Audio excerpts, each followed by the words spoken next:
roles, and I'm also working with a charity called Inspirited Minds, which is a faith-based charity, and I'm looking forward to telling you a little bit more about that today. Yes, welcome to the show.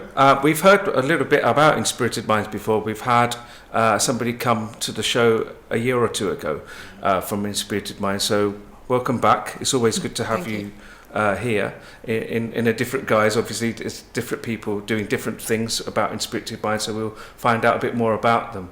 So, in terms of wellness therapy, what is wellness? What is wellness therapy, Andrew? So wellness is about ourselves. It's about giving ourselves love within 100%. That's what it is. It's a number of things. It's not just one thing.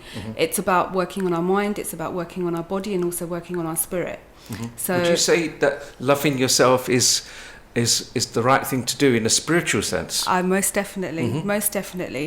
In a spiritual sense, the reason we should love ourselves is God, whoever we believe in, the universe, God, whoever it is, says that for us to move forward and for us to give, we need to give to ourselves first. Obviously, you're giving to the higher being as well, but with the fact that you're having self-love, you're able to actually create more for everybody else as well as yourself. And self-love is very, very important to me, hence the reason why my business is called Self-Love. Very good. So yes, I think it's very, very important. So what do you think of that, Tanveen? The notion of self-love in an Islamic framework, does that work for us? Of course, I think it certainly does work for us, but I guess I'd frame it a little bit differently. I'd frame it a little bit like, well, it's God's love, that God's infinite mercy, and that we kind of in the Muslim community especially, we kind of think in terms of kind of God's mercy on us and forgiveness, and I guess the fact that God understands us as limited human beings, and that we will all make mistakes, but that doesn't mean that we're kind of that we've just give up on ourselves. And so definitely can relate to that message. I think mercy is an integral part of Ramadan, because Ramadan is 30 days and there's 3 segments of Ramadan: the first section, second and third, and mercy is the first, am I right? Or the second? It's the second. Second, I think. So we are right now, we're in the period of mercy. Allah's mercy is coming down on us because of the very fact that we are selflessly focusing on our faith and doing the right thing, praying regularly, fasting, giving, charity. Charitable acts don't necessarily have to be in a sense of a financial transaction, do they? Charitable acts can be from ourselves, in terms of our selfless acts towards humanity. Do you think that's part of well-being? Most definitely. It most definitely is. So when we're giving to others, and it can be anything in terms of giving somebody a smile, just talking to somebody, offering somebody a bottle of water if they need it, feeding somebody, that is really important. Those random acts of kindness. Those random acts of kindness, definitely. And it's about paying it forward. So I'm very big on paying it forward. And that's actually the motto of my charity that I have as well. Okay. Pay it forward in any way that you can. Okay. So in terms of your background, Andrew, you've done a lot of work around, you've had a long career in terms of your casework around domestic violence and supporting people in terms of counselling. What kind of things have you drawn on in terms of how you deal with people and how you kind of like instill confidence in them to move forward? How do you go about doing that? So when I've worked with a number of survivors. I've worked with survivors from many backgrounds. My speciality is BME. That is my speciality, and that's where my heart lies. So when you're working with that particular group, there are differences with working with other groups, and we have to sort of take into consideration that culture is a massive difference, and for them to actually come to you in the first place is a big step, a really big step. So if a woman or a man is actually coming to you, they're coming to you with the faith that they're actually going to be supported. So the first thing that I would be doing is creating a safe environment and listening. Listening is the most important thing. Not overstepping the mark, and just being there for them. So, I mean, there's many tools that I've used. I'm trained in many things. And every time I've had team members, the first thing I've always said to them is just be kind, listen to them, but also listen to the safeguarding issues that are going on, because that's very important. We don't know what is actually happening all at once. They will only tell us what they want to tell us. And it's about reading in between the lines, but also giving them that safe environment. That's the most important thing.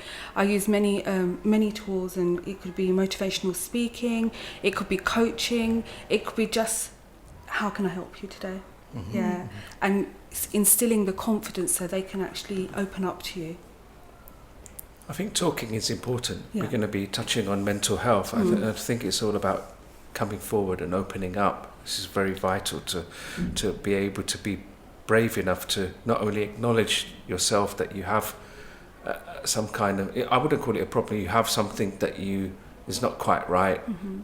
We're very quick to diagnose physical health issues, but when it comes to mental health, we're not so sure about what it is that's going on, and we need some kind of guidance in terms of how we get that support. Tanveen, you do a lot of work in the community, particularly within the NHS, as a cognitive behaviour psychotherapist. Yes. That's a big term. What's cognitive behaviour? And even before we even answer that one, what is it about people and our cognition? What does that mean? How do you get people to not only come forward to say that they need help, but then what is it that they are needing in terms of support, and where do you step in? I think it's difficult, like, just as Andrew was saying, that it's, for someone to take a step and seek kind of support kind of for mental health, or other kind of issues that they're kind of experiencing. It's a big step for someone to come to you. And I think the role that we play, as therapists in the NHS, whether it's counsellors or psychotherapists or psychologists, the role that we play is to offer that environment where someone can come and open up. And I think it takes a lot of training, a lot of skills to kind of for a therapist to be able to become experienced in helping people to open up and reveal things that they might not have revealed ever in their lives. So the role of what we do, in terms of CBT, the therapy that I'm trained in is we try to understand a little bit about kind of the way that people's thought process works and the behaviours they engage in, because essentially what we believe is that your thoughts and your behaviours have a really big impact on how you feel emotionally. So the way you perceive events, and whether it's events in your life, or kind of even kind of looking back at your past history, the way that you process that has a really big impact on how you then end up behaving and how you interpret situations going forward. And the work that we do is unpick that. We help people to unpick that, understand their past history, understand the impact that it's had on their present kind of thought process and behaviour, and how that's affecting them emotionally. And then we move on to change process. So how do we then allow people to move from where they are to the next point of where they want to be? What kind of barriers do you perceive in terms of our community, in terms of a family setting where you do have issues around mental health? There are barriers, there are kind of like stigmas associated with any form of mental health and well-being, and families tend to kind of want to keep that away from the wider public. If they acknowledge that somebody in the member of their family has some kind of mental health and well-being issue, would it not be important to get that person to have the right kind of help, as opposed to putting it to one side or completely not even acknowledging that fact? It just perpetuates the problem. Of course. And I think personally, I believe that the biggest problem within our community, I'm talking about South Asian community, I'm not sure how this pans out across other BME groups, is this concept of shame.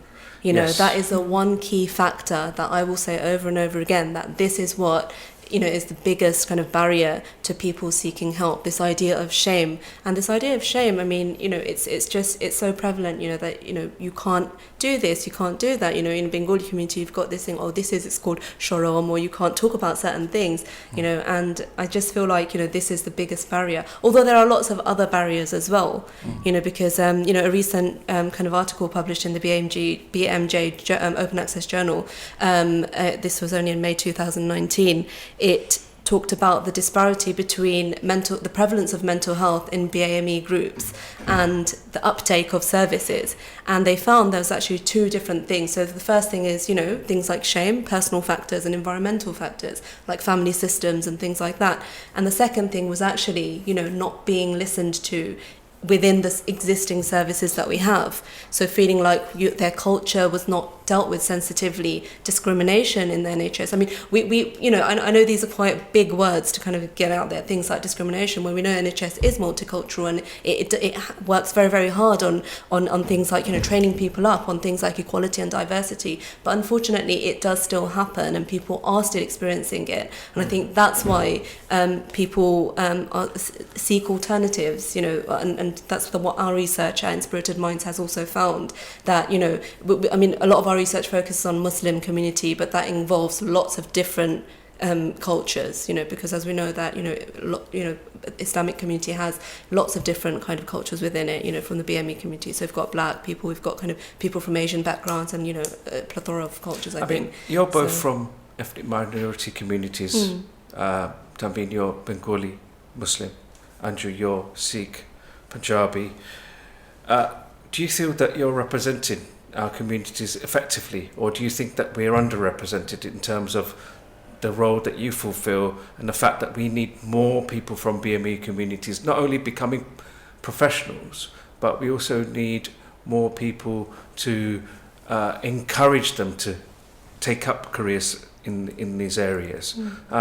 It's all very well becoming a doctor and you're doing medicine, but there are other softer areas of health, such as mental health and well-being, that I think we are underrepresented in.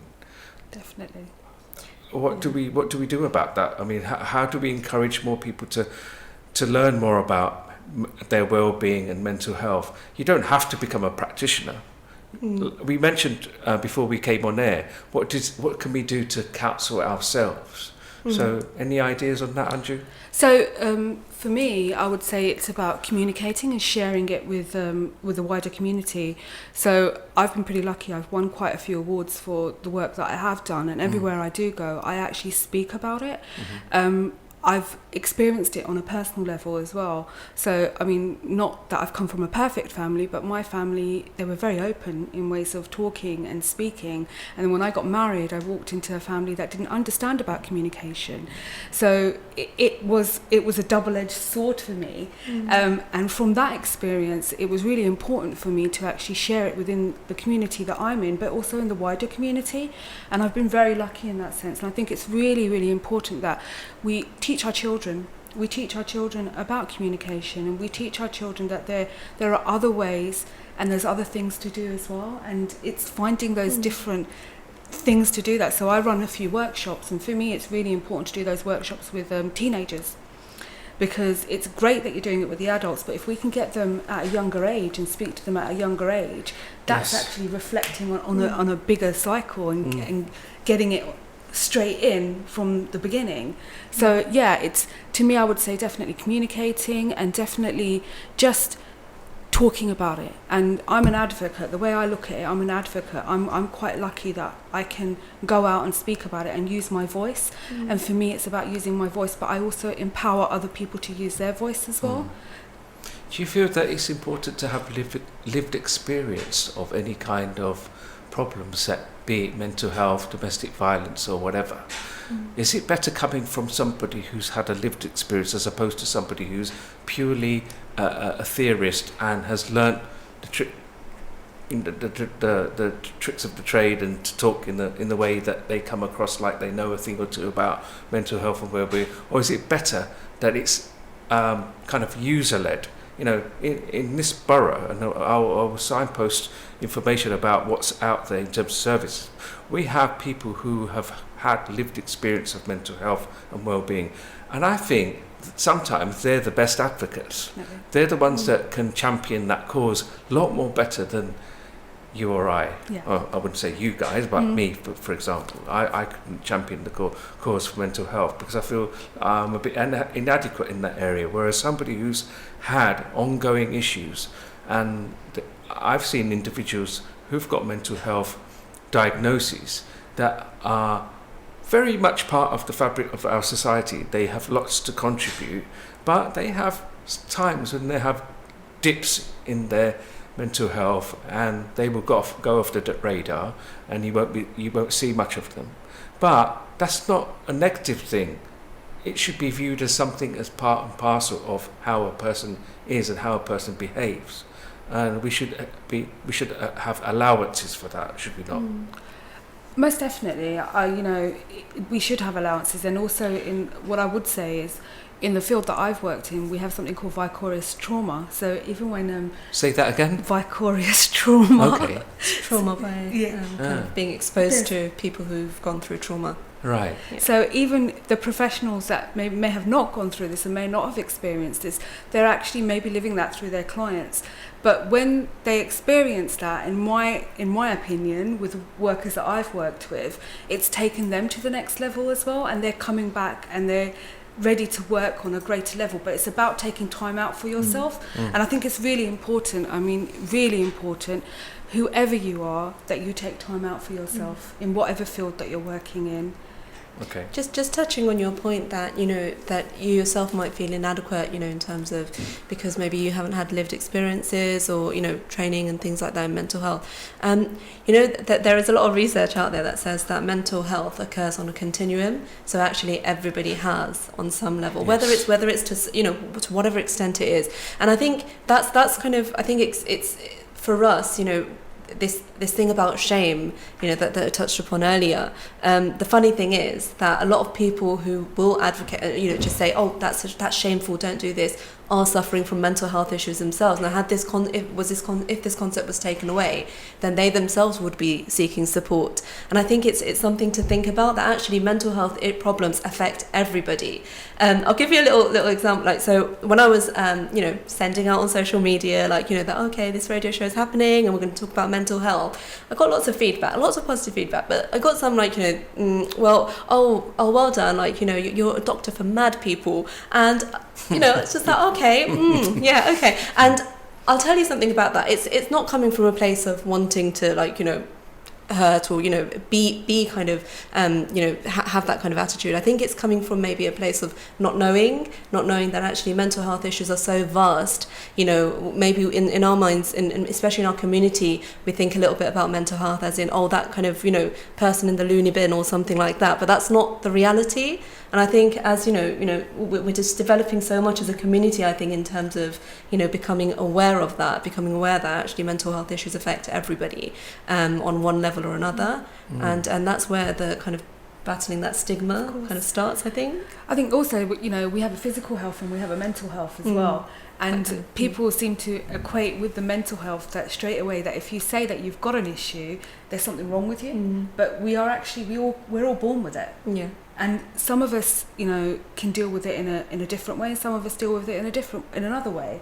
And it's just sort of balancing that out and just saying that, it doesn't matter, because we all go through this. We definitely all go through this in one point or the other in our lives. And it could be when you're studying at school, you're prepping for exams, something may trigger off there. So it's just little things. But yeah, it's exactly about just being mindful of that. Okay. So, in terms of your work around complementary healing, as a complementary healing coach, and you've set up a business called Self Love. Well, is it a business? It's a business, yeah. So you've set up a business called Self Love, and I was fortunate enough to see you in action not so long ago, at just around the corner actually from here at the Gurdwara, at the temple, Sikh temple, where you had an open day. and we had a lot of people coming in. It was really nice to see. Did you get a lot of interaction in terms of what you offer? Yes, I did. So I got very busy. So there's a number of things that I do, but on that particular day, I was giving Reiki sessions, and Reiki is a universal healing, and it's healing that actually comes from the hands, and my hands channel down to where you need healing. I tend to heal your chakras, but also if you have a physical ailment, my hands will straight away go there and heal. So I had quite a few ladies and one or two men that actually came and got some healing from me, and they could feel the heat, and they could actually feel the healing taking place. And for some of them, it was a complete new experience. Yeah, I imagine it must have been. Yeah. So how do your communities take that in terms of a different approach to? I guess it's an alternative therapy, Of course, isn't it? yes. We talk about complementary therapies and alternative therapies, and that's something that people who have got mental health issues or any kind of long-term health condition can turn to for a different way of dealing with your problem, a different way of managing your problem. So all these different kind of strategies that you use, are they helpful to people? Definitely. The first thing that I would say is that you have to have an open mind. Okay, in any sort of healing or any alternative healing, your mind needs to be open to it. You need to know a little bit about it before you actually come along. If you're going to be blocked, it's not going to work, because it has to work with your soul, and it has to be that you're accepting that as well.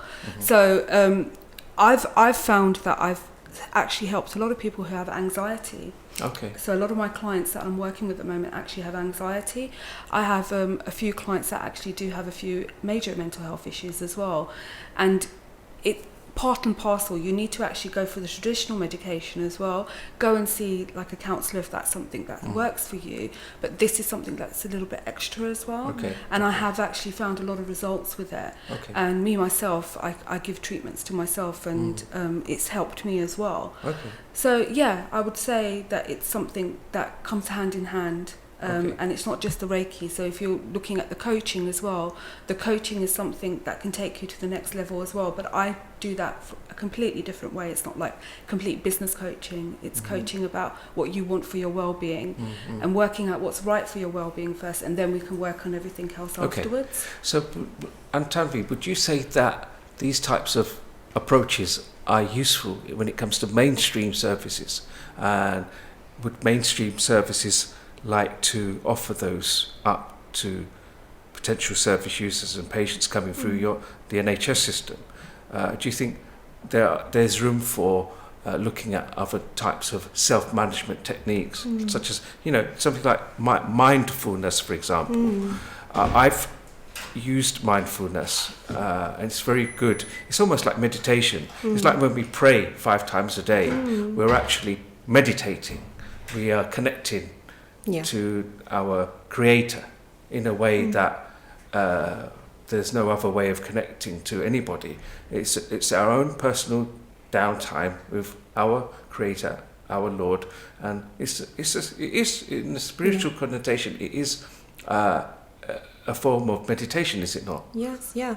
I mean, definitely. I mean, literally, it's worship. Yeah. But I think, as you're saying, that it is a connection. And I think, as humans, we need so much to feel connected. And the mindfulness, it has the same kind of idea. Yeah. What you're connecting to in mindfulness is the world around you. Yeah. And I can certainly, with some of these complementary therapies. Now, the thing with kind of, the thing with that kind of therapies that are offered through NHS, that it's quite stringent in terms of it has to be evidence-based. So, certainly, I mean, I think Reiki is something that's quite up and coming, it's quite new, maybe not new historically, but new kind of coming to the forefront like this, and certainly a lot of other complementary therapies, as people are becoming more and more aware that they need to take care of themselves, health and well-being is becoming much more important. I think it makes sense that it's more important now, because we're at a stage, economically as a country, where I know there's economic downturn, but generally kind of our quality of life is quite different.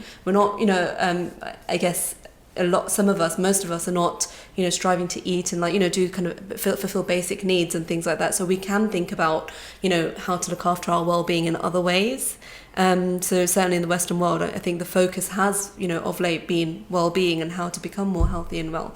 But I think with NHS therapies, I mean, there has to be evidence backing it up. And if there's a lot maybe more research done on how Reiki works and the kind of effectiveness, I don't see why, the future doesn't kind of open up to some of these complementary therapies being offered. Mindfulness, itself, it's more recently, maybe over the past 10 years, been kind of adopted within an NHS framework, and that's after I think evidence. that the NHS have taken some of the good aspects from alternative therapies. They do signpost people to get treatments such as acupuncture and things like that. So it has got proven benefits. I just think we need to be able to articulate that we want that from a clinician sometimes. It's not so much, prescribe a medication and then go away and not review the situation, has it improved or not. So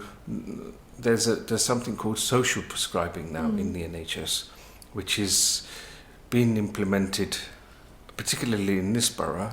I know of. We have attempted doing something called community prescription, where a GP can signpost a patient who has got a long-term health condition, including mental health, I believe, now, to various community-based organisations that are offering other services such as complementary therapies, exercise classes, and general well-being and recreational activities. So there is value in not only just prescribing people with medication, but giving them an alternative in terms of how to manage their condition and manage their mental health and well-being. So I think that needs to be explored a lot more. Certainly, yeah. I think you're absolutely right. I mean, can't just medicate people, but I think some of these alternative therapies, like you said, they are being offered, that we are prescribing to it, but whether it's going to be offered within the framework, when people enter the NHS and are able to access it, similar to things like, cognitive behaviour therapy or counselling, I guess that's something that still needs to be maybe be worked on, So if anybody wants to get any kind of intervention in terms of they've been diagnosed with depression or anxiety, what do they do? I mean, the first point of kind of call would be to go to your GP. Because usually that's the primary care service in the NHS at the moment, it works on a tiered service. So what happens is that your step one would be going to the GP, getting information on what they're experiencing. If GP thinks that the symptoms are severe enough, they might prescribe some medication, or kind of think about what kind of support you might need, and then you'd be stepped up. Or have a referral done, or you can self-refer to primary care psychology services. So these are things like, you're improving access to psychological therapies, which is kind of something that's developed over the past kind of 10, 15 years. And it's offering people kind of therapy at a much kind of faster rate, than having to wait for like secondary care or, other kind of services. And if your depression or, whatever you're experiencing is very severe, once you've been assessed at what we call step 2 and step 3, and if you're not suitable for that, then you can go on to secondary care services, which is what we call step 4. Do you feel that GPs are pushing patients to get medication straight away? I wouldn't be able to comment on that, but from my experience of working in the NHS, GPs are quite good in referring people, to psychology services, especially now that psychology services have developed so much. But I think some of the issues might be, sometimes I think, we were talking a little bit about this, what are the barriers to people, being referred maybe? And sometimes, with BME communities, sometimes the symptoms, they don't come across in the same way that maybe GPs understand it as a psychological issue. So they might, and why is that? I think there's maybe issue barriers with language, there's barriers in terms of understanding culture, understanding how mental health problems can manifest in different cultures. For example, black men are more likely to kind of be seen as violent or aggressive, or but they might, when they express mental health issues, because of the way that it manifests. And that's not, I don't think it's just a cultural thing. I also think that, certain BME communities have been stifled so much that maybe that's the only way they know how to express themselves, in kind of the way they come across with mental health issues. So I think sometimes this isn't understood, by maybe GPs and doctors, but although there is a lot more training and a lot more kind of awareness around it, but certainly I think with referrals that you might find like a lower rate of kind of ethnic minority people being referred first to psychology services compared to being given medication. What you do in terms of complementary healing, Andrew, do you think you have something else to offer people? I think I have something else to offer, but it has to be added with the service that's already available. Right. That's really important. Right. I wouldn't say that, I'm a specialist in mental health, I'm a specialist in cancer research or anything like that. Yeah, but we've also said that you've had lived experience. So so I have. Sometimes it's better for somebody to approach yourself because you have lived experience and you can empathise. When we say empathise, it's not being sympathetic and saying, I feel really sorry for you. It's about saying that, I understand what you're going through. Sometimes that's what's needed, is somebody who can have a lending ear, but also has travelled that journey to know what it feels like. Definitely. I mean, people go through all different experiences. So I can, I'm a specialist in the experiences that I've been through. So if somebody was to come to me with fibromyalgia, I'd be able to explain to them that this is what it is and this is what's going to help you. If somebody was to come to me with mental health issues, I could do that on a professional level and say, this is going to help you and this is what you need for it. The most important thing is, like I've always said, and I'm always advocating, it's about listening and communicating. That's the most important thing. Some people just want someone to have space there so they can speak. And it's very difficult when you're in a professional setting. You only have so much time that you can actually give to a patient or give to a person. And it's also about, I can help them on a level. I can get them to where they need to be, but they need to want to be there as well. Sure. I just wanted to remind the listeners, we're on Revive FM UK. This is the community health show. We're talking about wellness, therapy, nutrition and mental health. We haven't touched upon nutrition yet, have we? Okay, we're going to do that. So if you'd like to call in, the studio number is 0333 444 0940. If you want to call in and ask any questions to both Andrew and Tanveen, please do so. Also, if you have any kind of thoughts you'd like to share with us, we're happy to hear from you. So do call in. So in terms of Inspirited Minds, Tanveen, why was that set up? Where did that come from? And what exactly is it that Inspirited Minds is set up to do? So Inspirited Minds, it's a grassroots voluntary organisation that came from the need kind of in the Muslim community and kind of the BME community to kind of bridge the gap, I think, between, people, people wanting something that takes into account faith.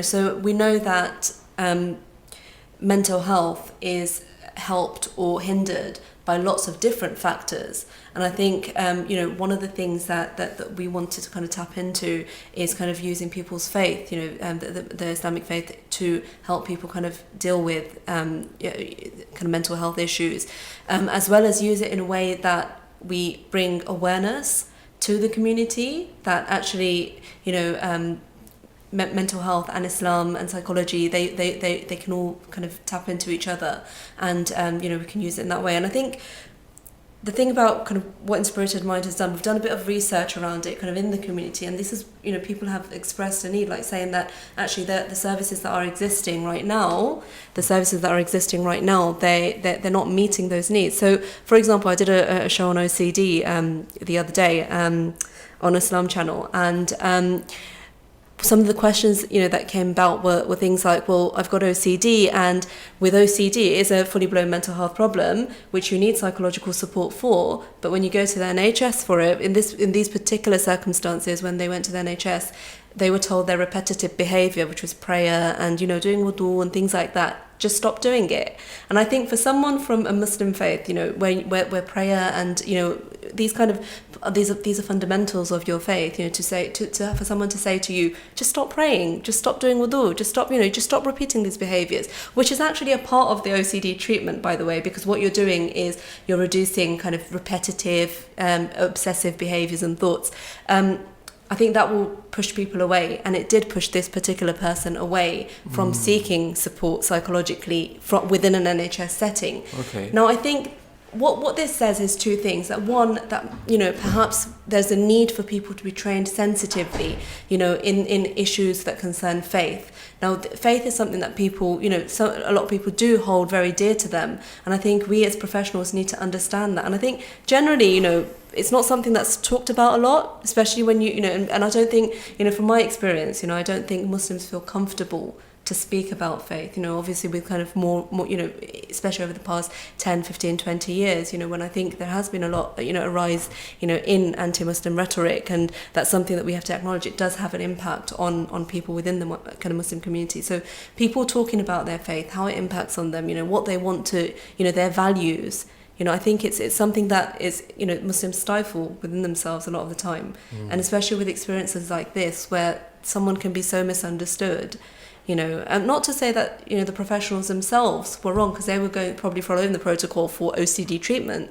But I think it's just not understanding the part that prayer plays, in a Muslim's life, and then pushing that person away because from seeking help, because you didn't really understand that part of it. And I think that's what Inspirited Minds, that's what we want to do. We want to offer faith-based psychological services, as well as kind of doing a lot of work, around stigma, stigma of mental health. And we've done loads over the past 5 years. So we've been running for about 5-6 years, and we've kind of developed so much. We've done a lot of community workshops with youth about mental health. We recently did a training for imams in masjids, about domestic violence and understanding mental health. We've got an event coming up, which I'll tell you a little bit about later. But again, it's a lot about kind of tackling, this idea of mental health as a taboo and mental health as shameful. We've developed our research side as well, so we're hoping to do a lot more research in the Muslim community. Okay. And the final thing is we also offer a 3-tiered support system, which is faith-based psychological services. So we have trained counsellors. We are going to offer CBT as well, and they'll be all delivered by Muslim counsellors and therapists.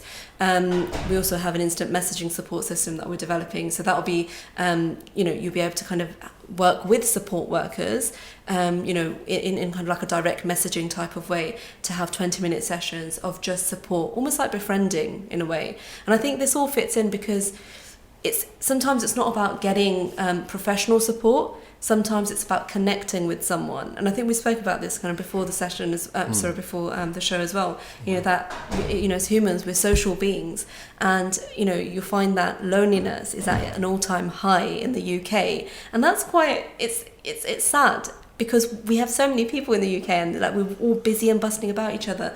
But within that crowd, we can feel so alone. And I think we don't actually, take the time to connect with people.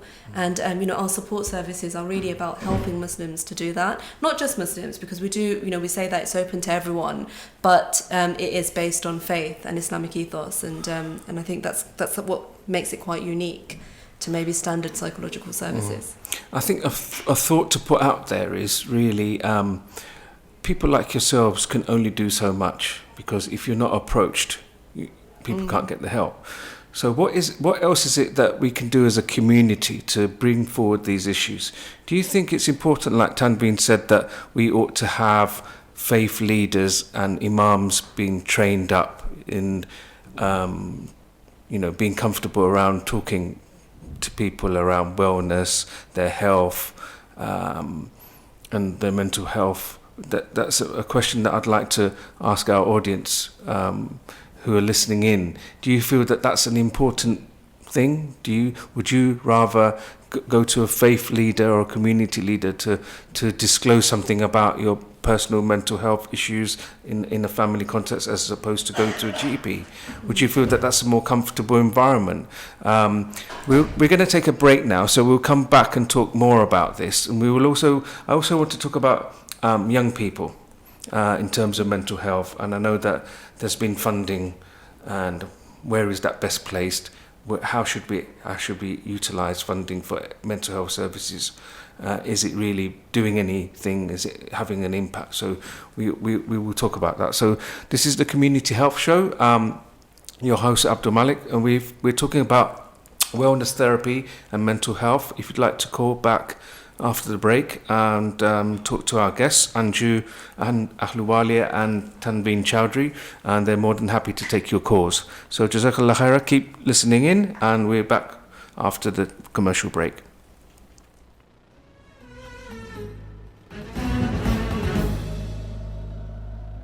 رقت عيناي شوقا ولطيبة ذرفت عشقا فأتيت إلى حبيبي فاهدأ يا قلب ورفقا صلي على محمد السلام عليك يا رسول الله السلام عليك يا حبيبي يا نبي الله السلام عليك يا رسول الله السلام عليك يا حبيبي يا نبي الله يا رسول الله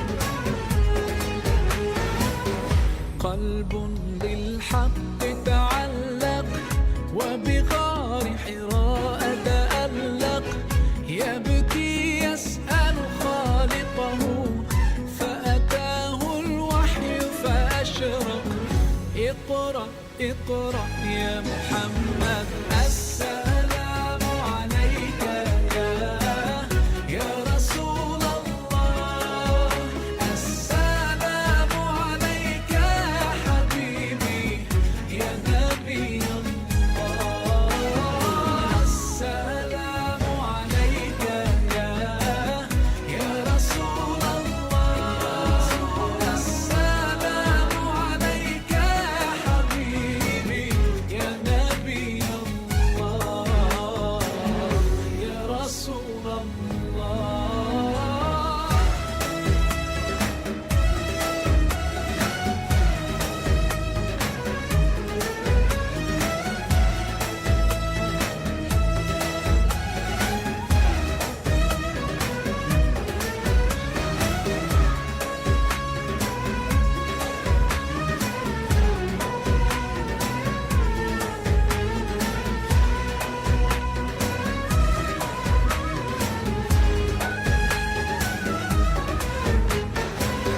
يا طيبة جئتك صبا لرسول الله محبا بالروضة سكنت روحي وجوار الهادي محمد يا طيبة جئتك صبا لرسول الله محبا بالروضة سكنت روحي وجوار الهادي محمد السلام عليك يا رسول الله السلام عليك يا حبيبي يا نبي الله السلام عليك يا رسول الله السلام عليك يا حبيبي يا نبي الله يا رسول الله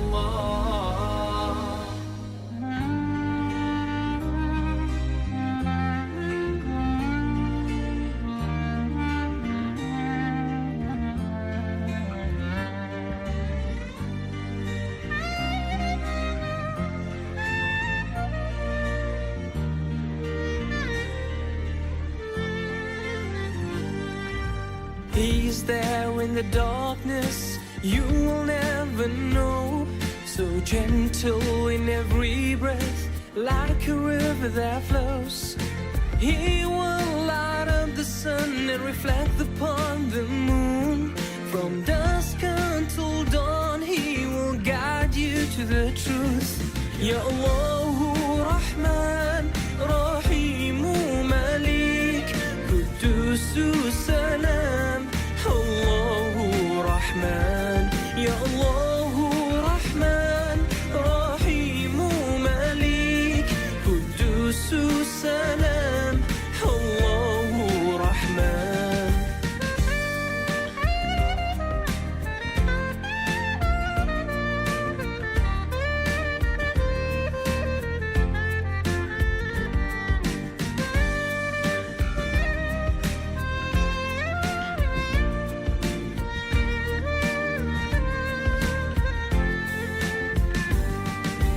Hold on, keep moving, spread love and peace.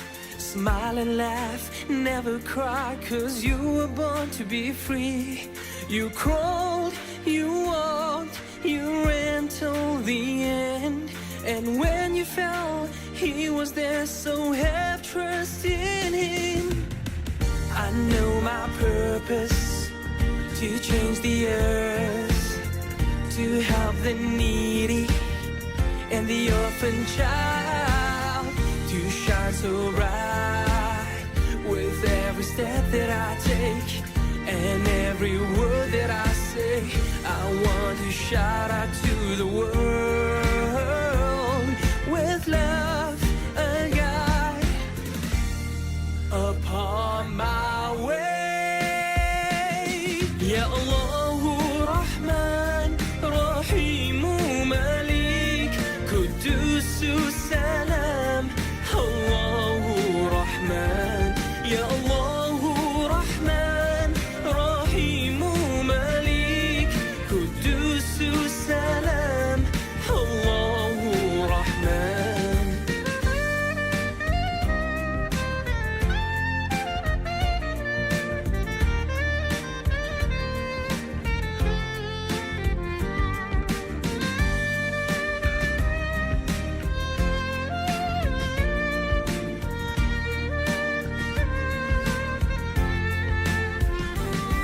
Ya Allahu Rahman, Rahimu Malik, Qudusu Salam. Allahu Rahman, Ya Allahu Rahman, Rahimu Malik, Qudusu Salam. Allahu Rahman, Ya Allahu Rahman, Rahimu Malik, Qudusu Salam. Allahu Rahman, Ya Allahu Rahman, Rahimu Malik, Qudusu Salam. Allahu Rahman. Ya Taiba, Ya Taiba, Ya Dawal Ayana Ishti'na. Assalamu alaikum wa rahmatullahi wa barakatuhu. Welcome back to the Community Health Show at Revive FM. We're here with a couple of guests, Anju Ahluwalia and Tanveen Chowdhury, both here talking about wellness therapy, nutrition and mental health. We have a question that's been, well, it's actually not a question, it's just a statement that's been dropped in on Facebook Live from Azi Aslam. He said, "We are given this belief that we should lead a perfectly faultless life, and these things, particularly mental health, is seen as something that happens to others, and sometimes it's also seen as a weakness, particularly in the Asian community." Tanveen, what do you think about this? Yes, I think it's absolutely spot on. You know, that actually especially in the Asian community, there is this, you know, push towards perfectionism, and people have to be, you know, perfect. You can't have a black spot against your name, or, you know, all these things. I think this is something that we need to change, as maybe third generation, fourth generation, kind of Muslims and Asians, or in this community. I think it's something we need to kind of challenge a bit, because ultimately nobody's perfect. We're human beings, we all make mistakes, we all have faults. And I think, even if we look at it from an Islamic perspective, Allah subhanahu wa ta'ala does not even expect perfection from us. Mm-hmm. Yes, there's an expectation of put effort in and do the best you can. But, that doesn't mean that, it's got nothing to do with kind of expecting perfection of yourself, or that, nothing will ever go wrong in your lives. Mm-hmm. And I think, we have certain trials and mental health issues, that they are trials and tests that Allah has, graced us with, in order to be able to work through it and show the strength of our character. And I think that's something that people forget, people who, do hold such perspectives, that mental health problems are something that are shameful and should be looked down upon, and something to be hidden away. I think these people really need to think to themselves that actually we're stopping people from getting the help they need, and we're stopping people from living their lives, with something that is not their fault, and I think that's got a lot to do with it as well, like people trying to place blame on people for being, depressed or being anxious or having certain problems without really understanding the depth of the issue.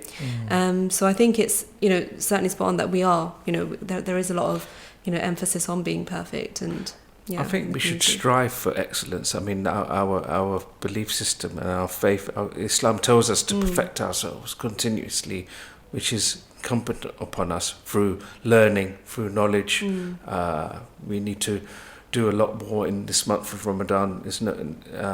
We are meant to practice our faith, and this is kind of like the training ground, isn't it? Ramadan, the 30 days that we have, is the training period for us for the balance of the year, and we shouldn't just do have this heightened state of consciousness and God consciousness in just this month. We should take what we reap in terms of our efforts and propagate that in the rest of the 11 months. So do you think that Ramadan has a kind of positive effect on us in terms of our mental health and well-being?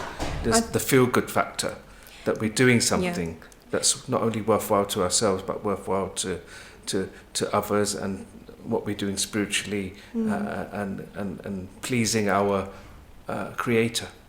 I think Ramadan certainly does have that feel-good factor, but I think that the thing is, it's almost like, if you think about it, it's thinking about kind of how you look at things. And I think that's what, Ramadan can also be about, like changing perception, changing the way you reflect on yourself. Now, of course, everyone wants to, be the best that they can, but we've all been created different. We all have different abilities, capabilities, and I think that's something we all need to understand. Like, there isn't any prescription, as to what your worship looks like. And I think that's something that we, in a community need to think about as well. There are people out there who are depressed, who can't maybe do the 20 tarawih. And at that point, when they're just trying their best, if they do the 8, okay. If they do, if they don't even do it, then I think it's something that we as a community have to kind of, as well, kind of try to understand that some people are not at the same level as other people. And that's okay. They have their own trials and, I've seen a lot of things on social media that's putting out this thing around making fun out of these types of kind of stereotypes, if you like. I think it's really wrong that we are making fun of ourselves at the end of the day. We're making ourselves look, silly by doing that. It's not good. I think there are certain things that people do during this month that shouldn't be desired practices, if you like, but I think to the best of our abilities we should try and do as much as we can. It's important, because I think the reward in this month, anything that you do, the reward is 70-fold. So any one particular act, or any one act of kindness, any one single donation, or any one single prayer is multiplied 70 times. So it's about doing more, not less. And that's more important than to point fingers at, this person didn't manage to do it enough. Everybody's got their personal reasons. Some people cannot simply fast at all, but there's other ways of discharging alms and giving donations and feeding another person to be able to do that, so you don't have to necessarily fast physically, but there's fasting in terms of other ways that we fast. The way that we actually fast in terms of abstinence. What do you think about abstinence, Andrew? What do you believe in terms of abstinence? If we abstain from something that is bad for us, Yeah. So that's essentially wellness, isn't it? of course it is. Because it is wellness. So we're trying to avoid harm. yeah. So just to comment, like there's something similar that I'm from the Sikh community, but I'm from a specialist Sikh community, which is a Namdari community. Namdari. And during the month of September, which is a whole 30 days, we do kind of a similar thing where we're meditating. We're getting up at 4 o'clock in the morning. We're actually going to the Gurdwara. We're meditating, and the reason for that it's to have the connection with God. But it's also to have the inner connection with ourselves as well. And during that month, we have to abstain from certain things as well. And this is all to do with wellness. It's all to do with being in a meditative state as well. And when you're learning to do that, you're actually learning to connect to yourself as well. And if you can do that, you're actually getting yourself to the next level as well, which I think is really important. It's not for everyone. Everyone can't do it, but that's fine as well. But as long as you're giving in a way that you can give, I think that's very important. So yeah, I think that abstinence is very important, and giving up certain things. Okay. It's the way forward. Yeah.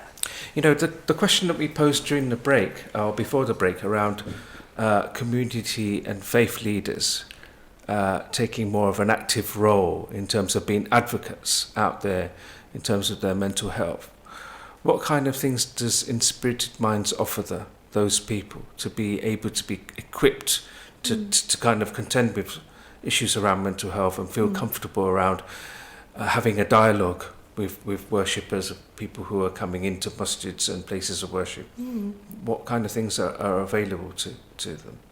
So we do training for imams, and we've actually got another one coming up. Okay. I'll tell you a little bit about that. So we've got a training coming up, a community leadership and Muslim mental health training that's taking place. It's a free event. Anyone can attend. Okay. It's on Saturday, 15th of June, 2019, from 11 to 6:30, and it will take place. It's in Peterborough. So Iqra Academy, Enterprise Way in Peterborough. And the event itself, it's an interactive training session for imams. Is that a national event for everybody, or is that particularly that area? No, that's for anybody. Anybody can attend it, yeah. So it's for community leaders, mosque committee members, chaplains, imams, and really it is in response to the demand from the Muslim community to have their leaders kind of address some of the issues that we see. There is a demand, people do want imams and, people who are leaders, community leaders to talk about mental health, to talk about domestic abuse, to talk about all the societal issues that we face, to talk about Islamophobia and, the things that we, are facing currently, in terms of, backlash from kind of racists and bigots and things like that. So I think people want to see community leaders talking about some of these events, and I think that's what we try to do: help train people up, help them, make them aware of the issues that are are happening in the community and what the community wants from them.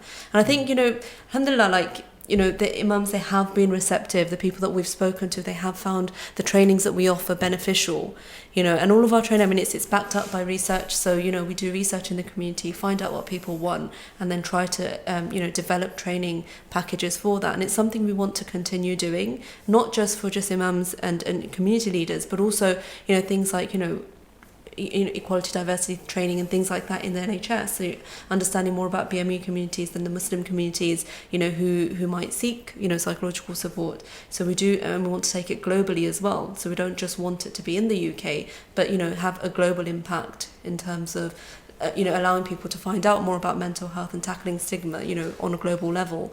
So I think we've got big dreams and aspirations in terms of what we want to do, but right now these are the things that we are doing. So. And I think it's really important. Right. Going back about 5-6 years ago, I attended a training. I actually helped deliver the training as well, and there was lots of community leaders there, not just from the Muslim background but from different backgrounds as well. And the actual impact of it was really amazing, that they were actually helping people within their communities, and they felt a lot more confident to do that, and people were coming up to them. And it's definitely, training is definitely the way forward. Okay. Now, one of the other things is young people and how they can access mental health services. When we had Hasina on the show 2 weeks ago, we were talking about a really hard subject, which is to do with dying matters and bereavement and preparing for our death, end of life care. And she said to me, I've just come back from an Instagram course. I'm trying to attract more young people in terms of understanding the whole area of this field that I'm in. And I think there is a need for us to address mental health with young people, because like you mentioned, Islamophobia, people are experiencing unnecessary fears and concerns, anxieties, all this agenda around radicalization. How do we contend in terms of our feelings and emotions when we see things on social media, on social media and the news, and that has an effect on us. I think that mental health support is vital for young people in terms of making themselves understand that emotions are natural, but it's what you do with them, how you channel those emotions that is important, as opposed to getting aggressive and radicalized. And I know that the parliamentary green paper suggested that there was around about £300 million at the disposal of the government to put towards schools, in effectively using that money to support schools in terms of supporting young people. And we've got Prevent, for example, which is a strategy that the government are using to kind of intervene and talk to young people or get feedback on what's happening out there. The NHS has got a long-term plan and in place for mental health support. Where is the support, and how easy is it for young people to kind of tap into services or go to their teacher, go to their mentor or whoever? That's a gap that we are not necessarily addressing in the community. So how do we go about dealing with this whole area? It's a really sensitive kind of issue, I think, and you mentioned Prevent, and they haven't really done much in terms of I guess creating an open dialogue. And I think, I'm sure, if they're improving, or if they're, whatever they're, developing in terms of their strategy next. But historically, from what I'm aware of, I don't think young people, think very well of them, and they might even not express things, as because of kind of some of these strategies, I think, which need to be reviewed in my opinion. And I think what we need to have safe dialogues, and have safe environments for I think people, kids, young people, youth, to have these dialogues without feeling like they're going to be reported or they're going to, have some kind of like major impact. These dialogues need to happen. Now, whether they happen, in the masjid or, at schools or wherever, I think it's just, that's where we need to channel, a lot of kind of resources, allowing people to talk and have these dialogues and express opinions.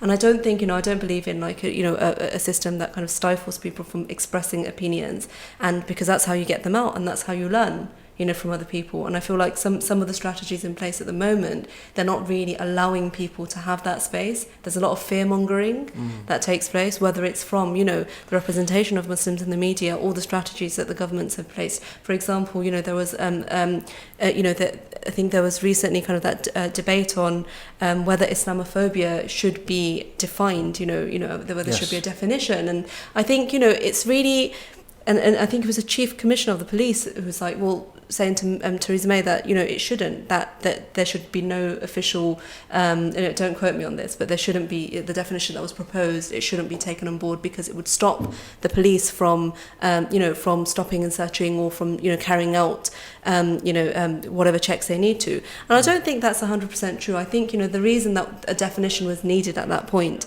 is because there has been a lot of anti-Muslim crime. There needs to be some way for Muslims to be able to say, yes, this happened, my hijab was pulled off, and that is a racist attack, and that something needs to happen to that person, whereas at the moment there are no laws to protect that person for racially aggravated, Islamophobically aggravated assaults. And I think in this kind of climate, you're not going to get an open dialogue.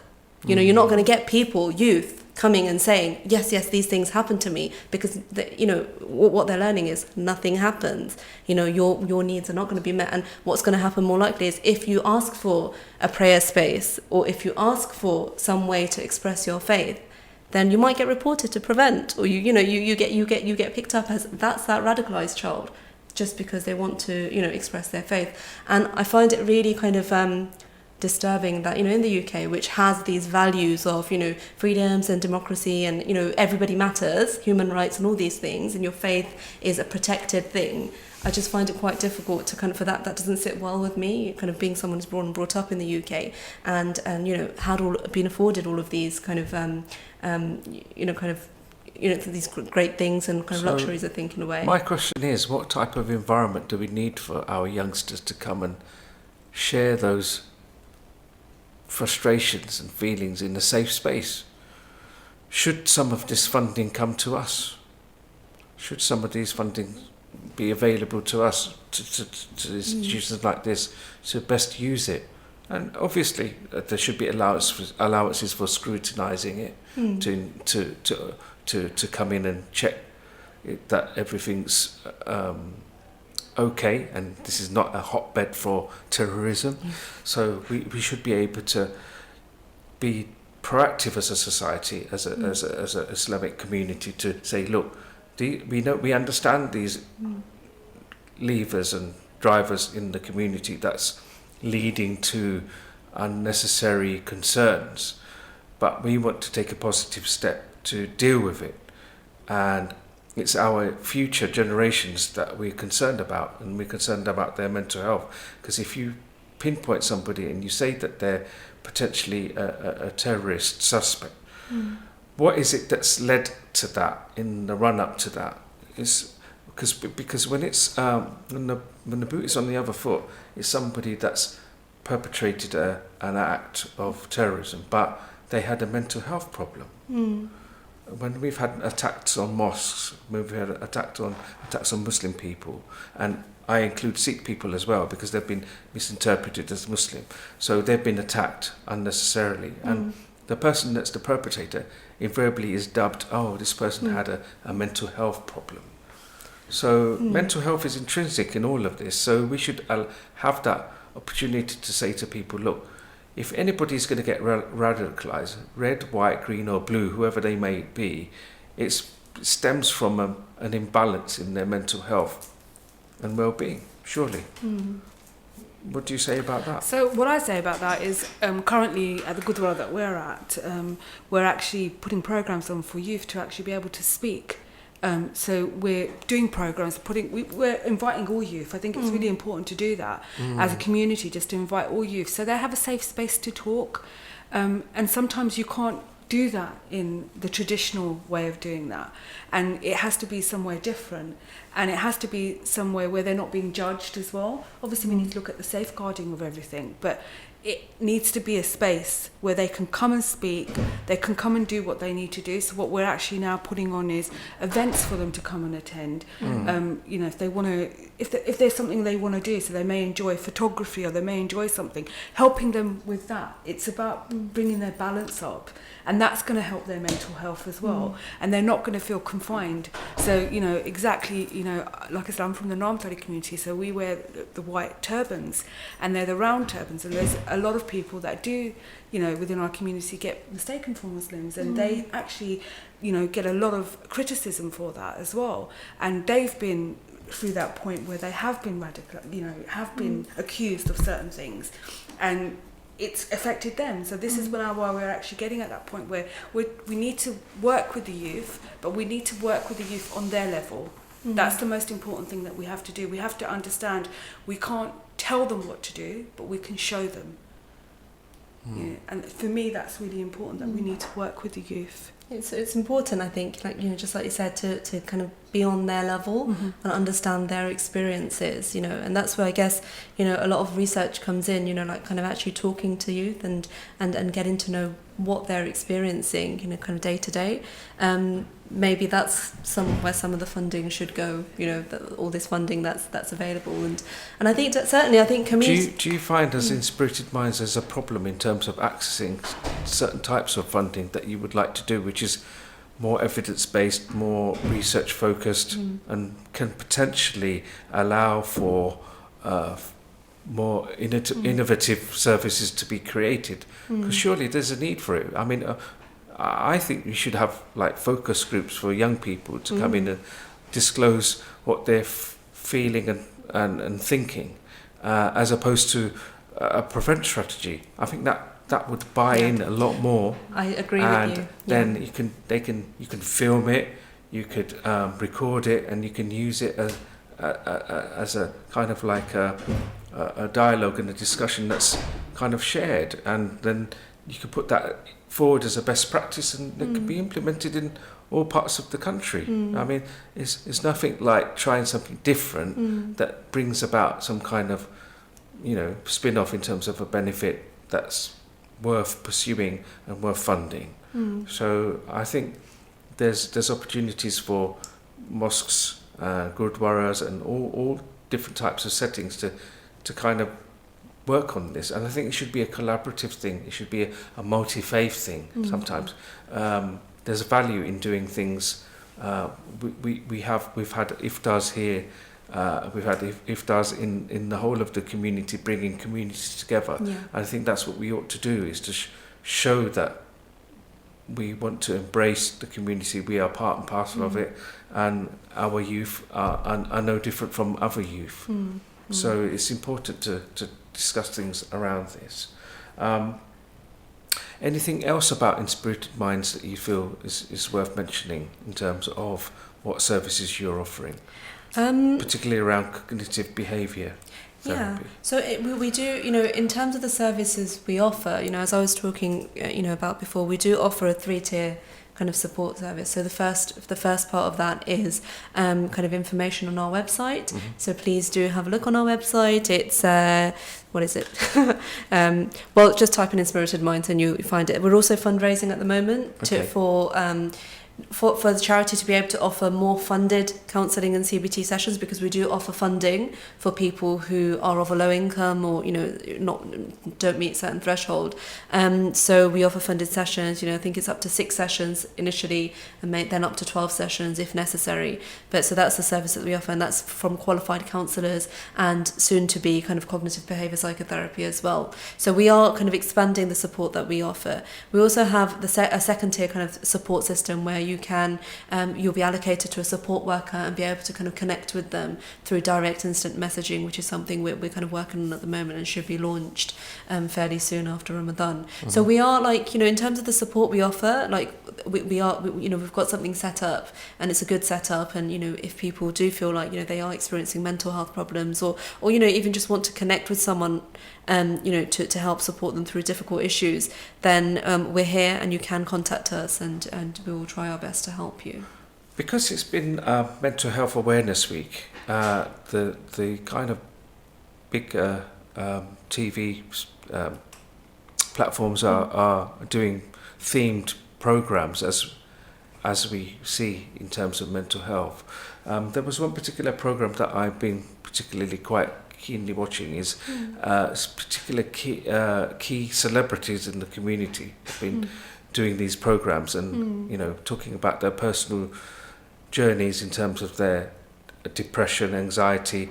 One person in particular, Nadia, who's the TV personality who recently won the what was it? Great British Bake Off. Great British Bake Off. Yeah. So she actually was quite very, very open in terms of her experiences of anxiety and how debilitating it was for her, and for her to be somebody that's come out from, obscurity into the public eye, very much into the public eye, and having to contend with all of those things that she has in terms of she has OCD, she has a real fear of travelling and things like that. And it was quite revealing in terms of how somebody who's now become quite a media personality is still overcoming a lot of these things. Do you think it's important for famous faces to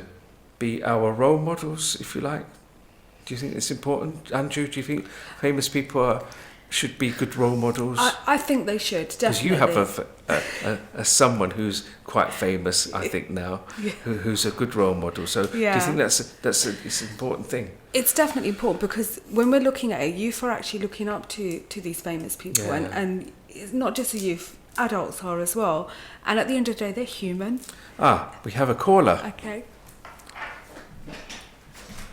Press the button. Hello, sorry. Press it again. Put it down.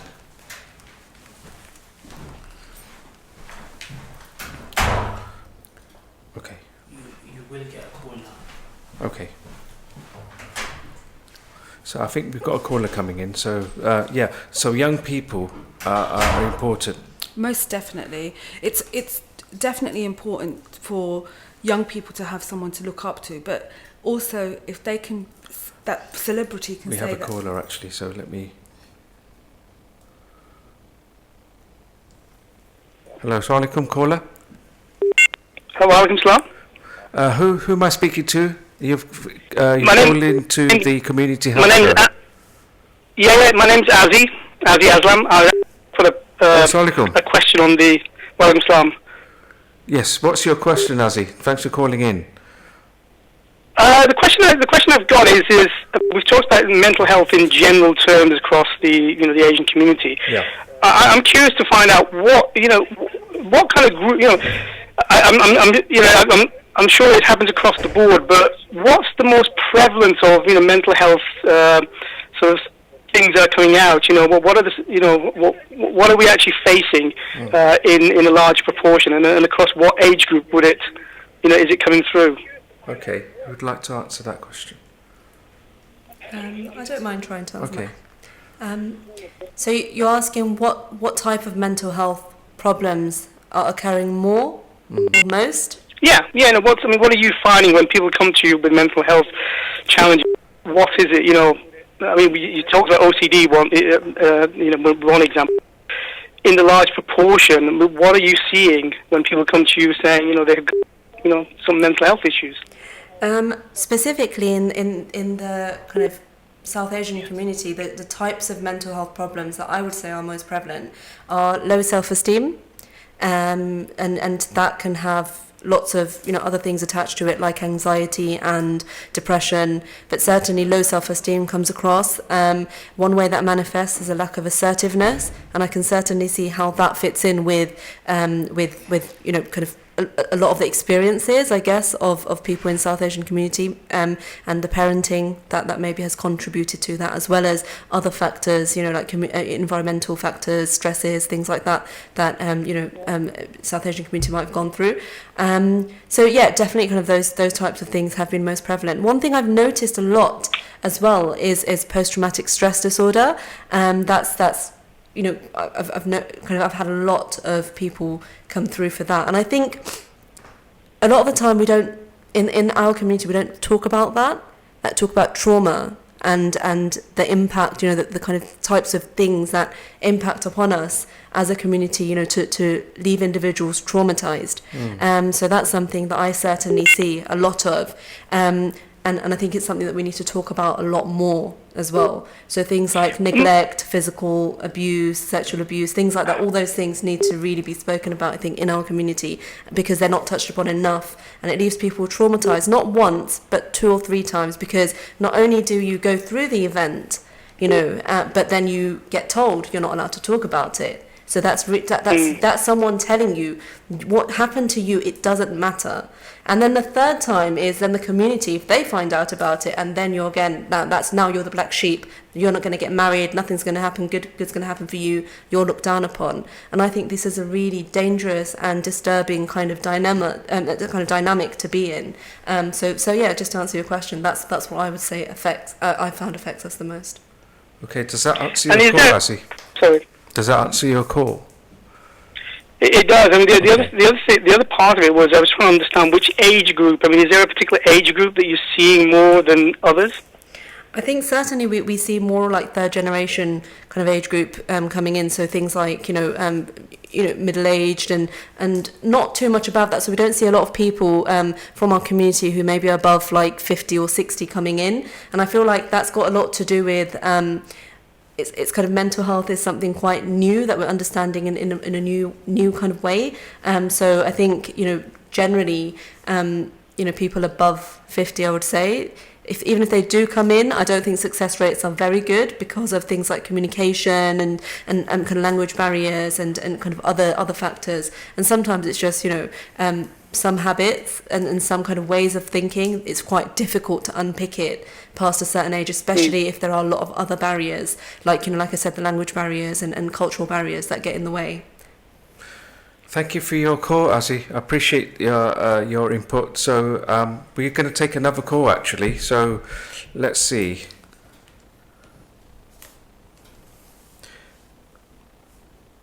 We may have another call coming in. So it's an important point that he made around who is it that we have to tackle in terms of communities and different people from different kind of age profiles, isn't it? What do you think around that? Yes, I think so. I think it's again one of the things that maybe we as an Inspirited Mind would really like to do, like try to open up. We've got another call. Dialogue.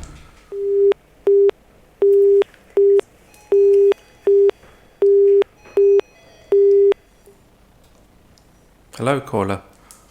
Hello. I think they've just cut off. We seem to be getting a spate of callers now, so we can one call after the other. Okay, let's see. Hello, caller. Hello.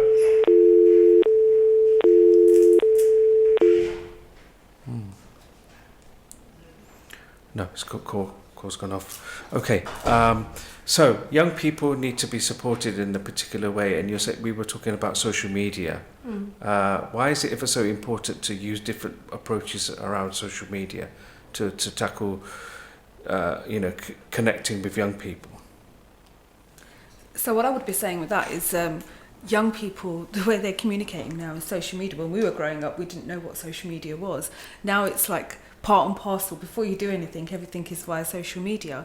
So if you're able to communicate to them, you're going to reach them. And it has to be in a particular way. It definitely has to be in a particular way. They respond more to social media. Okay, I think we've got another caller coming through. Let's see if I can take this call. Hello, caller?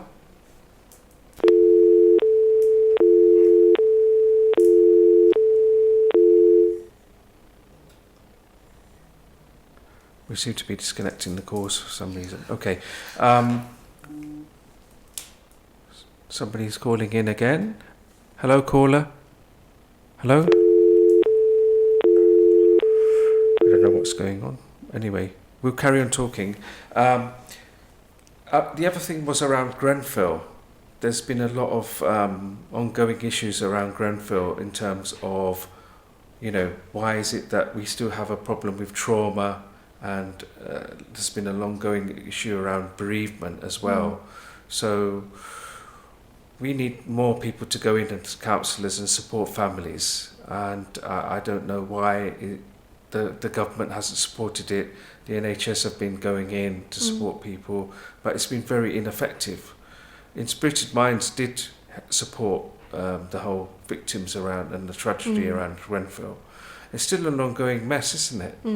What is it that we can do in terms of community to support these people? I think when Grenfell happened, it was an absolute disaster, and I think that, you know, the kind of magnitude of that event and the fact that, you know, it was allowed to take place, and, you know, precautions and things like, I mean, there's a lot of people to blame, I think, for something like that happening. And I think you will have people traumatized, and not just traumatized, but disillusioned by the government and by their kind of very worth, you know, in this kind of multicultural community, I think. So why, you know, your question is kind of, why is it still going on? It's just because it was such a big deal, you know, that people will continue to be, you know, traumatized by it, and have been really kind of impacted upon. And, you know, I don't know too much about what resources have been set aside, or whether enough has been done, but as far as I was aware, you know, there's still people waiting to be rehoused. And I think that's appalling. I think, you know, to have to go through that, possibly have lost family members. Coming in, but it's not connecting. Okay. You get a call now. Okay. And then not to be rehoused and still be living in a hotel or a hostel, or, you know, whatever they've been accommodated, you know, through. I think that's just it's going to keep the problem going for sure. You're not allowing people to heal. Okay. Yeah, it's very depressing. I mean, we're almost coming up to 2 years now, and this is a community that's just been left. You know, I think we've got a caller coming in. Hello, caller. Hello, assalamu alaikum. Walaikum salam. Who am I speaking to? It's Olivia. You're speaking to Olivia. Welcome to the show. What would you like to ask? Okay, it was a tough one to get through. I kept getting cut off. I'm sorry. Fantastic what everybody's talking about. Okay. It's relating to me and the whole community, definitely. Absolutely brilliant. I think Andrew just recently said something about community leaders and imams and someone like that we need in the community. Definitely, that's something, you know, I myself can't fight for alone. Young children, adults, middle-aged people like myself, you know, we need to go somewhere to be able to voice our views and not be judged on it. Obviously, when I've seen documentaries before about this Orthodox, what do you call them? Someone went to them regarding some matter, and they were being very judgmental and things like that. This does happen in these cultures. We definitely need a breakthrough. We need, I think, is it Tamim who's on the panel as well? Tamim. I mean, someone like Tamim, if she can, I don't know, the Islam Mosque is such a huge mosque in our community. If they can make a psychotherapy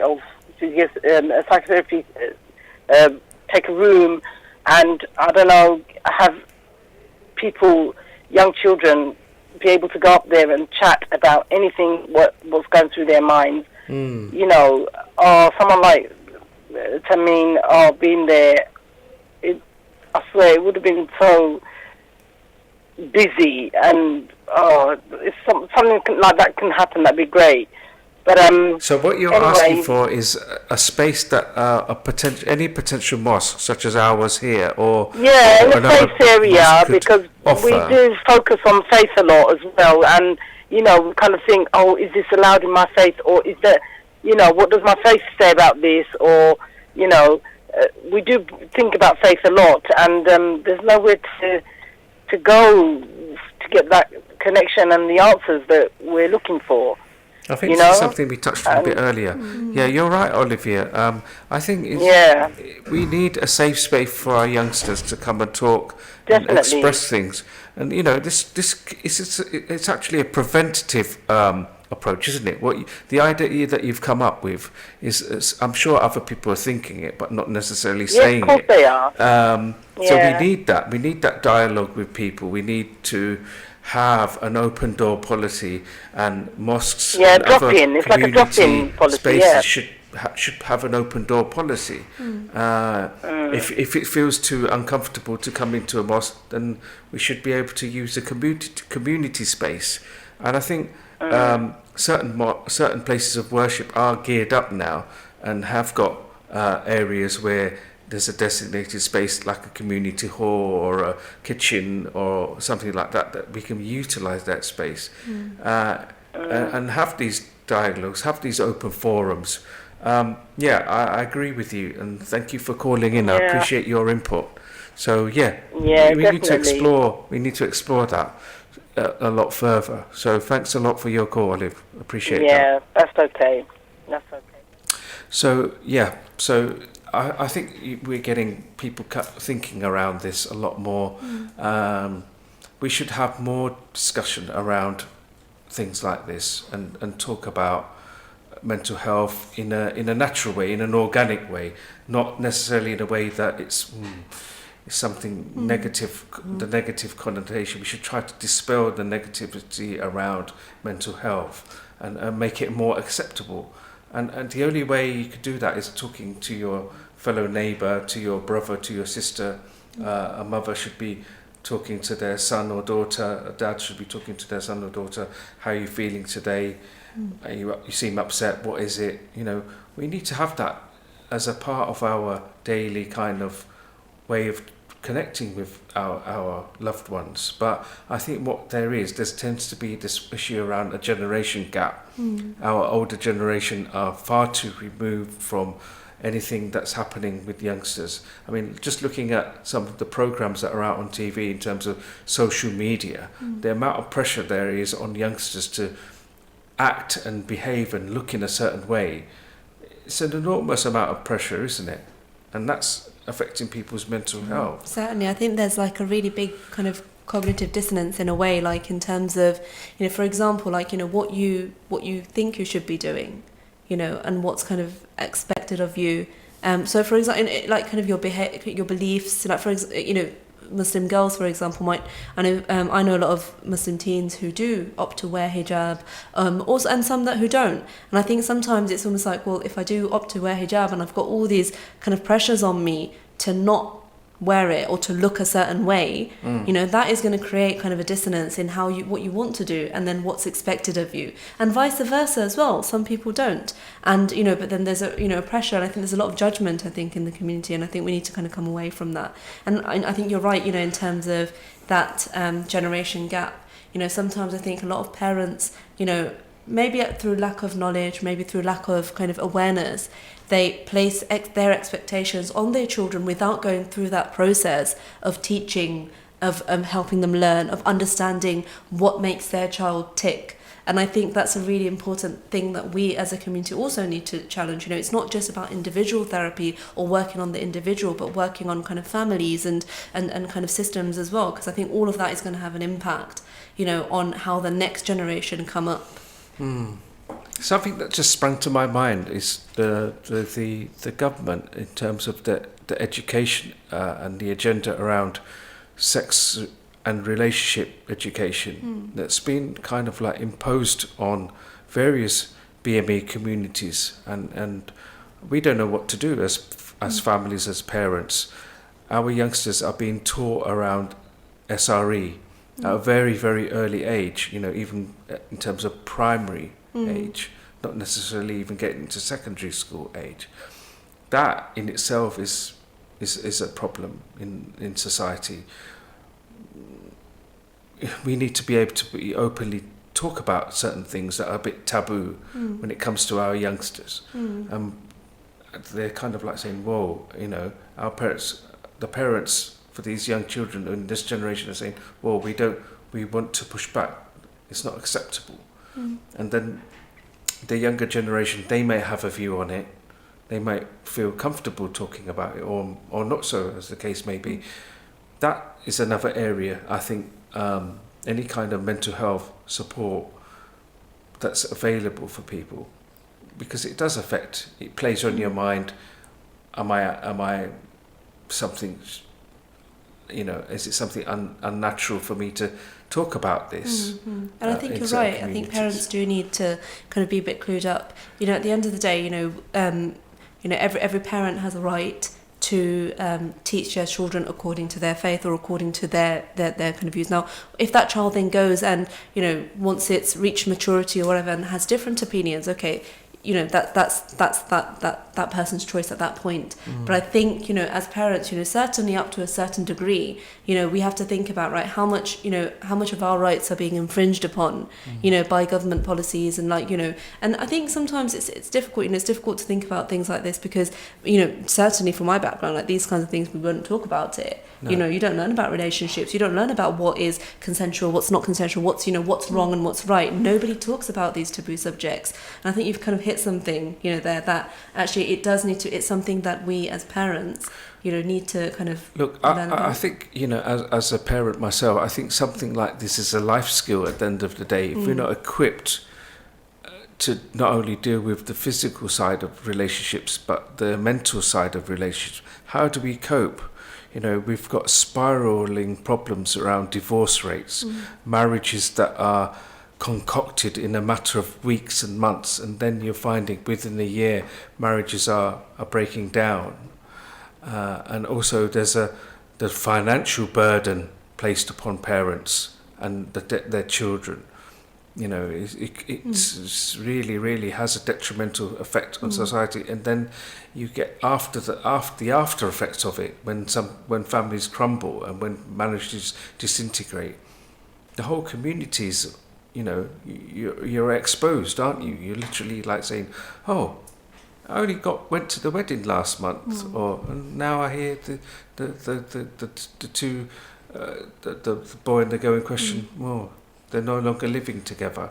I hear too many stories around these types of scenarios, and I'm thinking, you know, this is a big problem we have in our society, and it boils down to the root causes of some of this. It's about open communication and talking and sharing, and not being able to express your feelings around something, and wrong decisions are being made, and people's lives are ruined as a consequence. I think if we as parents were not taking responsibility to talk about some of these things and teach our kids, you know, then they're going to learn it from somewhere, you know, and they're going to learn the wrong thing. Like, as in, like, you know, okay, if they're watching a lot of Hollywood or Bollywood or something, they're going to learn that, yes, you know, maybe marriages are not sustainable, or, you know, maybe it's more about, you know, just pursuing whoever you like or whoever you fancy, or they're going to learn it from Instagram, or, you know, whatever, you know, they're following. And I think we as parents, you know, if we want to raise responsible children, you know,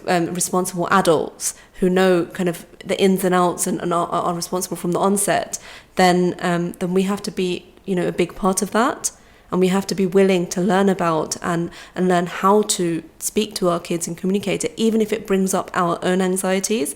Because I think sometimes it is, you know, I think as parents, you know, especially kind of third generation parents, I think we have our own, you know, barriers that we put up because we've learned those barriers. And, you know, but as people who have, you know, kind of been through maybe the education system, or just, you know, being exposed to more ideas and ways of doing things, I think we then have that responsibility to learn and change and implement what we've learned, and then see that change pan out in our kids. You know, Andrew, you must have a view around this in terms of relationships and counselling people and supporting people. I think there's a lot of counselling that you can do in a preventative sense, not necessarily do it as a consequence of something going wrong, and then people seek your help. Of course. What about counselling people or actually coaching people? Right. We need to coach our youngsters. You're an advocate. Tanveen's an advocate for certain things. We all need to advocate certain things and be able to be there, not necessarily as role models, but somebody who has had some kind of experiences with relationships and seen what can go wrong and what can go right. And it's like, you know, being a survivor of cancer, or have somebody who's a mental health sufferer and has got lived experience. We all have experiences to share, and I think sometimes we just sit back and think, oh, our youngsters, they don't want to listen to us, we're too grey in the tooth, we've got so much to offer them. But how is it that we impart that knowledge? How is it that we impart that experience? So for me, the way that I work at it at the moment is about educating, and it's about educating the child, but also educating the parent as well. So I run a lot of workshops, and the workshops that I run, the titles that they have, people think that they're actually coming to maybe a vision board or a manifestation, or they're coming to a financial planning, but it actually takes it a little bit deeper than that. It's about working with them and working with their mindset, and also with the counselling that I do, or the coaching. I mean, I can give you an example of a client that I've worked with, and she's now in her 40s, she's not married, but her anxiety was around the fact that what is society thinking about the fact that she's not married. And that was eating away at her, even though she didn't want to be married. So it's about taking those coaching techniques and working through with her, and working out how high on the agenda is it for her to have anxiety around this. And just working through those processes and giving her a bit of work to do and take that home, she recognised that actually this is probably 5% of my issue. 95% of my issue is something completely different. So to me, it's really important to use coaching mechanisms, really important. And the younger that we can do that, the younger age that we can do that at, the better it is. And it's about running those specific workshops, but also working with the family, because it's important to educate the family as well as the child as well. So I'm a massive advocate of coaching, because I've seen the changes it can bring for people, but not just for adults. I've seen it for teenagers as well. In a way, I think, sorry, you just hit a note for me there where, I just remembered that they're actually rolling out mindfulness for kids in schools. Okay. And I think that's such an amazing idea, because, children, they're constantly developing. And I think, they're learning how to deal with stress, how to deal with emotions. And I think, a lot of the time, especially in South Asian community, speaking from personal experience, you weren't really taught these things. You weren't taught, if you're angry or if you're upset, it's almost like, well, no, it doesn't matter. Like, stop it, just stop it. That's what you would get. You'd get a slap on the wrist and just told to stop feeling. And I think that's such a detrimental part. It has such a detrimental impact on us as adults being able to process our feelings. So I think things like these, initiatives where children are being taught ways to kind of process their emotions, it's really, really important. And certainly kind of training up, parents, in our community to understand this is also really, really important as well. That our kids' emotional state is Olivia really actually important. just dropped a comment, who just called the last caller. She said children can't always talk to parents. So what do we do there? And I think this is what we were talking about, weren't we, in terms of community leaders and having a space where they can talk. And maybe that's an initiative that the government could fund. Maybe we need young community leaders, not necessarily family elders and the elder community. We need youngsters that are kind of like groomed into those particular positions, and that's the challenge, I think, in society. I mean, that's what we're doing. Is to bring young people forward. That's what we're putting in an initiative at the Gurdwara that we're at as well, where we've understood that if it's someone who's of a certain generation, children are not going to listen to them. So let's have someone who's in between, has lived a little bit, but they can then speak to them, and then those particular people will have other people to speak to if they need to get some more advice. So it's about having that younger person that can relate, and that person that would understand what social media is and what all these things are. So it's about putting that in place. Okay. So I think we are almost coming to the end of the show. So all I really wanted to say was we've covered an awful lot of ground. We've had a couple of people call in, so that's been really useful. And I just wanted to thank you both for coming into the studio to talk about something which is quite an interesting area of discussion. And we could talk at length. There's so many different things we could talk about. We didn't touch on, because, for example, we didn't touch on domestic violence, but I think there's room for discussion at another juncture. So I wanted to thank you both. Andrew Ahluwalia from Self Love and the founder of Food for All. Thank you for coming into the studio. Tanveen Chowdhury from Inspirited Minds, thank you very much for coming to the studio and sharing with us some of your concerns around community issues to do with mental health. So I appreciate both of you coming into the studio and giving us your valuable time. So thank you for having us. Thank you very much. All I wanted to say was, in terms of our show next week, we will have a GP and a pharmacist available, and we're going to be talking about primary care.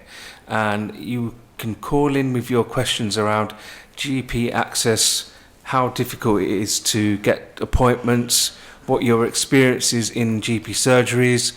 We will have an award-winning pharmacist, Jignesh Patel, who happens to be my personal pharmacist. He will be coming in and talking about what services pharmacies offer in terms of other services.